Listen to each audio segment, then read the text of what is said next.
Hello दोस्तों।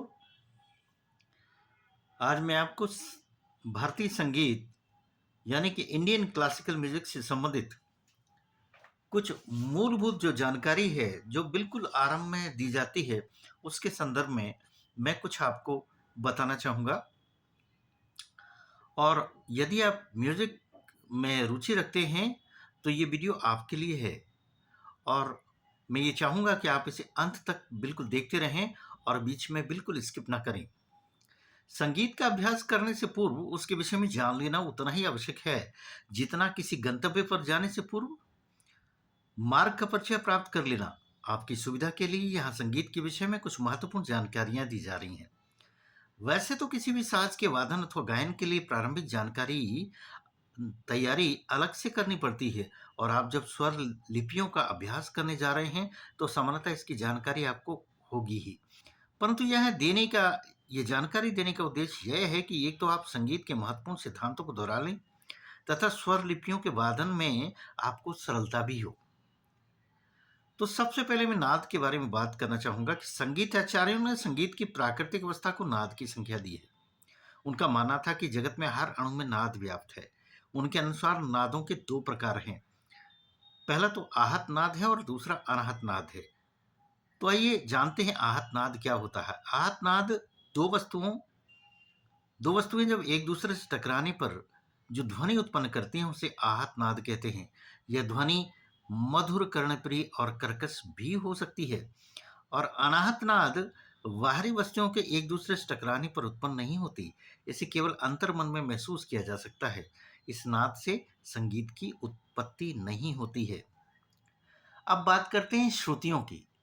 सामान्यतः हम श्रुतियों की बात करते हैं और ये बहुत बारीक जानकारी जो संगीत के विषय में रखने के लिए आरंभ से ही इस बात को जानना आवश्यक है कि सारेगामापाधानीसा जो कि हम 7 स्वरों की बात करते हैं उसमें कहीं न कहीं 22 श्रुतियों का बहुत बड़ा योगदान है।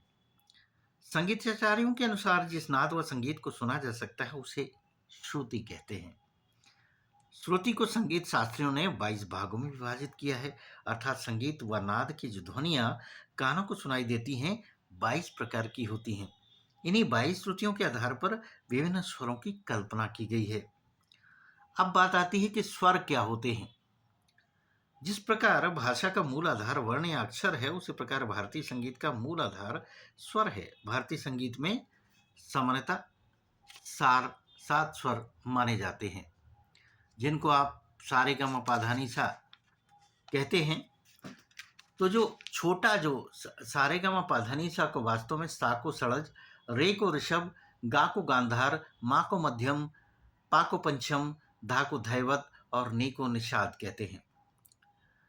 अब जो इसके चिन्ह हैं उनमें हम बड़ा सा या बड़ा गा इन छोटे अक्षरों का प्रयोग नहीं करते हैं, बल्कि चिन्ह के रूप में हम सारेगामापाधानीसा इस तरीके से सारेगामापाधानी का प्रयोग करते हैं। ये बहुत ही बेसिक चीज़ें हैं जो आपको जानने की आवश्यकता है। अगर आप इनको नहीं जानते हैं तो वास्तव में इंडियन क्लासिकल म्यूजिक को आप नहीं जान सकते हैं। इसलिए आगे मैं आपको बताना चाहूँगा कि स्वरों के 2 प्रकार होते हैं। कुछ तो शुद्ध स्वर होते हैं और बाकी अशुद्ध स्वर होते हैं। शुद्ध स्वर जो होते हैं, शुद्ध स्वरों को 7 भागों में विभाजित किया गया है और इन्हीं 7 प्रकार के स्वरों से सरगम की रचना हुई है। 7 प्रकार के शुद्ध स्वर इस प्रकार हैं: षड्ज, ऋषभ, गांधार, मध्यम, पंचम, धैवत और निषाद। इन 7 स्वरों के प्रथम अक्षरों को लेकर सारेगामापाधानी की उत्पत्ति हुई और यही 7 स्वर प्रत्येक वाद्य यंत्र और संगीत की धुरी है। संगीतकारों द्वारा जितनी भी धुनें बनाई जाती हैं वे इन्हीं 7 स्वरों पर आधारित होती हैं। अब बात आती है कि शुद्ध स्वरों को किन 2 भागों में विभाजित किया गया है। तो नंबर 1 है कि विकारी स्वर होता है और दूसरा अविकारी स्वर होता है। विकारी स्वर वो होते हैं जैसे कोमल रे, कोमल गा, कोमल मा, नहीं कोमल मा नहीं होता, मा शुद्ध होता है या तीव्र होता है, पा, धा और नी। ये 5 स्वर कोमल और तीव्र दोनों रूपों में ध्वनित हो सकते हैं। रे, गा, मा, पा, धा, नी ये कोमल और तीव्र दोनों रूपों में ध्वनित हो सकते हैं। इन स्वरों को चल स्वर भी कहा जाता है। इन्हें लिखते समय इनके नीचे एक आड़ी रेखा खींच दी जाती है, जैसे रे, गा, मा, पा और धा और नी भी। और अभिकारी स्वर जो होते हैं, सा और पा, ऐसे स्वर हैं जो सामान्यतः अपने मूल भाव में स्थिर रहते हैं।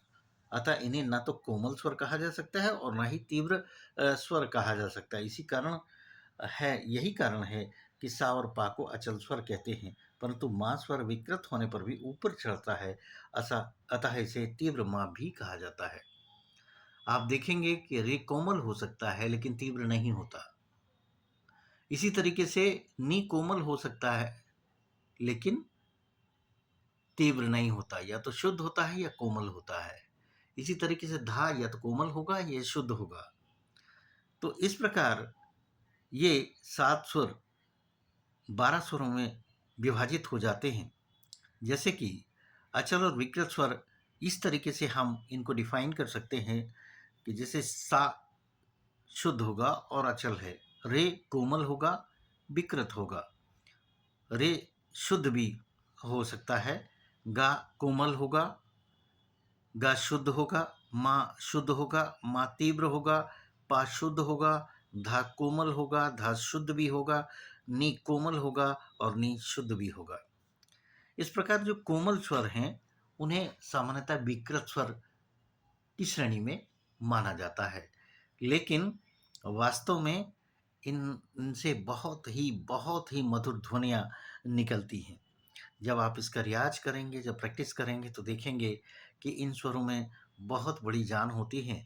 और जो गाने निकलते हैं, जो हम म्यूज़िकल कंपोज़िशंस ख़ास करके जो फ़िल्मी कंपोज़िशंस हैं, गैर फ़िल्मी कंपोज़िशंस हैं, ग़ज़ल्स हैं, भजन्स हैं, इनको हम इन्हीं श्रुतियों के माध्यम से रंजकता इनमें बढ़ा देते हैं।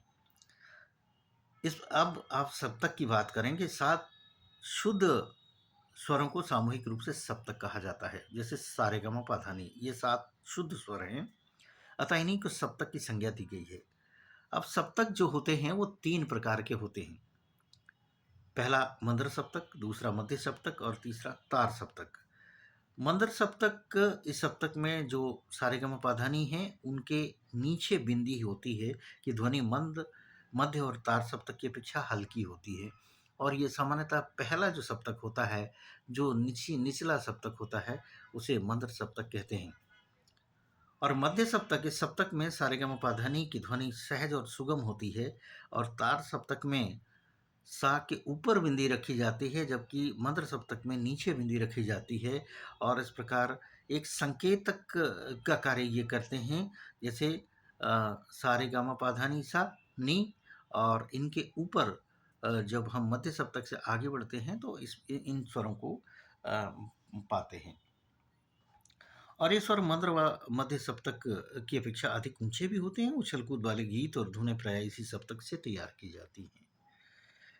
अब लय की बात करें तो गाना, भजन अथवा कोई रचना जिस धुन पर गाई बजाई जाती है उसे लय कहा जाता है। दूसरे शब्दों में ताल की गति को लय कहा जाता है। लय 3 प्रकार की होती है: मध्य लय, द्रुत लय और विलंबित लय। मध्य लय जिस रचना को गायक संतुलित व मध्यम लय में गाता और बजाता है, मध्य लय कहलाती है। मध्य लय की ध्वनि ना तो बहुत धीमी होती है और ना ही बहुत तीव्र। अब द्रुत लय जो होती है, द्रुत से तात्पर्य ही है कि बहुत तीव्र गति की जो लय होती है वो द्रुत लय कहलाती है। जिस रचना को गायक द्रुत गति और जल्दी-जल्दी गाता है वह बजाता है, द्रुत लय कहलाती है। अब विलंबित लय जो होती है वो रुक-रुक कर या धीमी गति से, जैसे बड़ा ख़्याल जो है, जो गाए जाते हैं विलंबित में ही गाए जाते हैं, रुक-रुक कर या धीमी गति से, और गाई बजाने जाने वाली रचना ही विलंबित लय कहलाती है। अब आप ताल की बात करते हैं और हम देखते हैं कि ये किसी भी धुन को, किसी कंपोज़िशन को किसी न किसी ताल में निबद्ध करना आवश्यक होता है।